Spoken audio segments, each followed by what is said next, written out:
Everything's bigger in America. We've got the biggest cars, the biggest houses, the biggest companies, the biggest food, and finally, the biggest people. America has now become the fattest nation in the world. Congratulations. Nearly 100 million Americans are today either overweight or obese. That's more than 60% of all U.S. adults.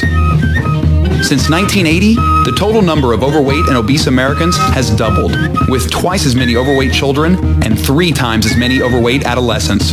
The fattest state in America? Mississippi, where 1 in 4 people are obese.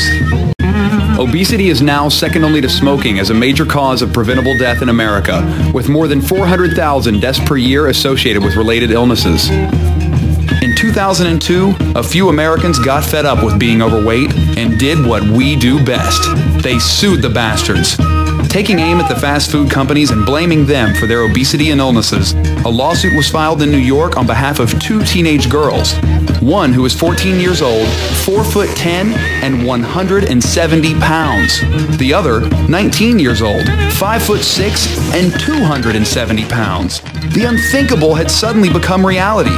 People were suing the Golden Arches for selling them food that most of us know isn't good for you to begin with. Yet each day, 1 in 4 Americans visits a fast food restaurant. And this hunger for fast food isn't just in America, it's happening on a global basis. McDonald's alone operates more than 30,000 joints in over 100 countries on 6 continents and feeds more than 46 million people worldwide every day. That's more than the entire population of Spain.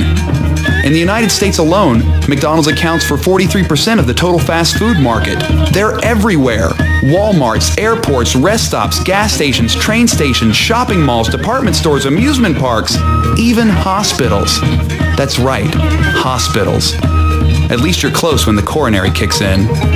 Lawyers for McDonald's call the suits frivolous, stating that the dangers of its food are universally known and that these kids can't show that their weight problems and health woes were caused solely by their McDiets. The judge states, however, that if lawyers for the teens can show that McDonald's intends for people to eat its food for every meal of every day and that doing so would be unreasonably dangerous, they may be able to state a claim. Is fast food really that bad for you? I mean, what would happen if I ate nothing but McDonald's for 30 days straight? Would I suddenly be on the fast track to becoming an obese American? Would it be unreasonably dangerous? Let's find out. I'm ready. Supersize me. In only 30 days of eating nothing but McDonald's, I gained 24.5 pounds. My liver turned to fat, and my cholesterol shot up 65 points. My body fat percentage went from 11 to 18%, still below the national average of 22% for men and 30% for women. I nearly doubled my risk of coronary heart disease, making myself twice as likely to have heart failure. I felt depressed and exhausted most of the time, my mood swung on a dime, and my sex life was non-existent. I craved this food more and more when I ate it, and got massive headaches when I didn't.